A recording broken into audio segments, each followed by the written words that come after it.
Hello बच्चों, क्या हाल चाल है। आज क्लास 10th या 12th आईसीएसई का रिज़ल्ट आया है, जिसमें हमारे इंस्टीट्यूट से एक बच्चे का रिज़ल्ट आपके सामने दिखाई दे रहा होगा, सुबी मिश्रा, जिन्होंने काफ़ी स्ट्रगल करा अपने आखिरी दौरान में अपने परसेंटेज को बूस्ट करने के लिए, है ना। तो सबसे ख़ास बात क्या है कि भाई आज रिज़ल्ट आया है, बहुत सारे बच्चे खुश होंगे और कुछ बच्चे ऐसे होंगे जिन्होंने प्रॉपर मैनेज नहीं करा होगा चीज़ों को, टाइम अपना ध्यान से नहीं पढ़ाई किया होगा, तो उनका रिज़ल्ट थोड़ा बहुत अप डाउन होना है। बट ये आपका आखिरी रिज़ल्ट नहीं है, ये रिज़ल्ट ऐसा नहीं होगा कि आपका पूरा फ्यूचर डिसाइड कर दे। आपको घबराना नहीं है, आने वाले एग्ज़ाम्स के बारे में सोचना है, आने वाली पढ़ाई जो भी आपका सिलेबस है उसके बारे में सोचना है, और उसको कैसे आप मैनेज करेंगे इसके बारे में आपको सोचना है। तो चलिए हम अपने यहाँ के जो बेस्ट स्टूडेंट हैं, जो हमारे यहाँ से 2 साल पढ़ाई करके 94% जिन्होंने अचीव करा है, हम उनसे बातचीत करते हैं। तो बुलाते हैं सुबी मिश्रा को। आइए सुबी, और अपना एक्सपीरियंस शेयर करिए। सबसे पहले कि आपका जो ये जर्नी रहा वो कैसा रहा, लास्ट के कुछ महीने जो आपके लिए थोड़े से टफ थे उसमें आपने क्या प्लानिंग करी, और सबसे पहले अपने बारे में बताइए, कितना परसेंटेज आया, क्या है सारी चीज़ें। मेरा नाम शुभी है और मैंने अपने 10th बोर्ड के रिज़ल्ट में 94% अचीव किया है। और पढ़ाई के दौरान अगर बात करें तो पहले तो मैंने इतने ढंग से पढ़ाई की नहीं थी। तो जब मेरा प्री बोर्ड 1 का एग्ज़ाम हुआ तो उसमें मेरे बहुत कम परसेंटेज आए थे, जितने की मुझे उम्मीद भी नहीं थी।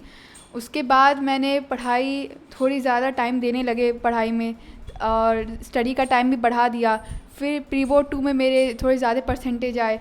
फिर मैंने बोर्ड्स में उससे डबल टाइमिंग दी, और बोर्ड्स के गैप में मैंने ज़्यादा पढ़ाई की ताकि मेरा रिवीजन अच्छा हो जाए, जिससे मेरे बोर्ड्स में अच्छे परसेंटेज आ गए। सभी तुम्हारा प्री बोर्ड 1 में मार्क्स कम आया था, है ना, सही है। हाँ। तो प्री बोर्ड 1 के बाद तुमने अपने आप को कैसे संभाला, अपनी पढ़ाई को कैसे बेहतर किया। इसके लिए बहुत मोटिवेशन के लिए तो मेरे कोचिंग क्रॉस एजुकेयर से मुझे बहुत ज़्यादा सपोर्ट मिला, और उसके दौरान स्कूल में भी मेरे टीचर्स मुझे सपोर्ट कर रहे थे ताकि मेरे परसेंटेज इंक्रीज़ हों। क्योंकि जब मेरा पहला प्री बोर्ड हुआ था रिज़ल्ट, तो मुझे बहुत रोना आ रहा था, तो मैं स्कूल ही में रोने लगी थी। तो स्कूल वाले भी मुझे बहुत सपोर्ट किए।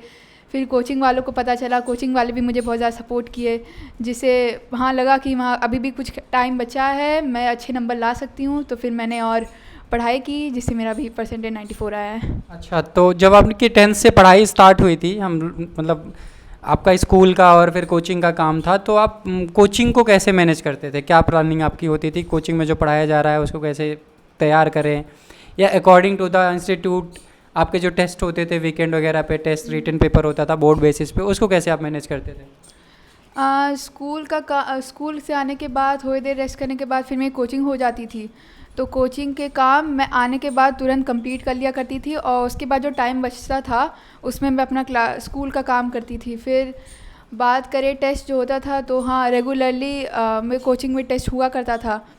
तो उसकी भी तैयारी धीरे धीरे किनारे साइड बाय साइड उसके लिए भी टाइम दिया करता था, ताकि हाँ, टेस्ट में भी मेरे ठीक ठाक नंबर आ जाया करते थे।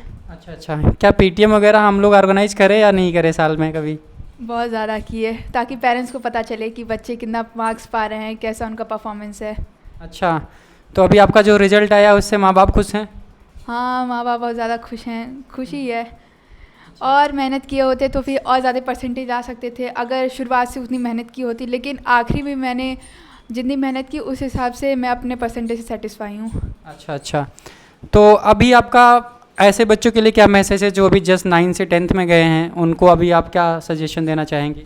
सजेशन यही रहेगा कि स्टार्टिंग से ही मेहनत उतने जितना मैंने आखिरी में दिया, अगर वही स्टार्टिंग से मेहनत की होती तो इससे भी अच्छे मार्क्स ला सकते थे। और कोशिश यही करें कि जल्दी से जल्दी अपना सिलेबस पूरा ख़त्म कर पाए और वापस रिवीजन स्टार्ट कर दें।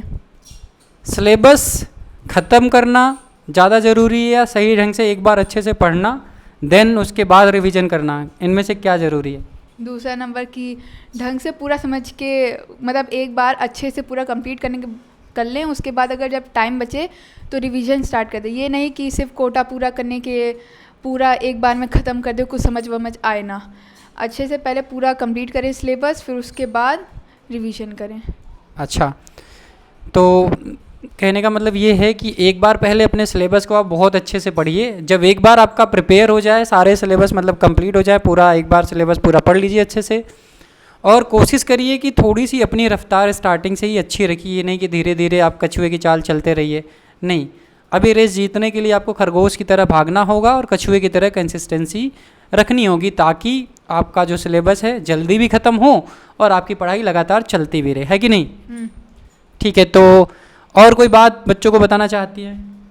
और क्या बताएं कि यही हमेशा मोटिवेट रहें, कभी अपने आप को डीमोटिवेट ना फील करें, क्योंकि आपके जैसे बहुत भी बच्चे हैं इसी रेस में, आप उनसे अच्छा कर सकते हैं, लेकिन उससे ज़्यादा ये कोशिश करिए कि आप अपना बेस्ट दे पाएँ, बस यही कहेंगे। अच्छा, आखिरी में आपके प्लान अब क्या हैं? क्लास 11 को कैसे आप मैनेज करना चाहती हैं, आगे कैसे बढ़ना चाह रही हैं? यही कि मुझे अभी से कंसिस्टेंट रहना है, हर एक चीज़ पे एकदम ध्यान से फोकस देना है, हर एक सब्जेक्ट को बराबर टाइमिंग देनी है जिस लायक वो है, और फिर यही पढ़ाई करती रहेंगे। सुबी, आपने 2 साल क्रास एडुकेयर में पढ़ाई करी, 2 साल में आपको क्या ऐसा लगा कि हाँ इंस्टीट्यूट ज्वाइन करना ज़रूरी है या नहीं?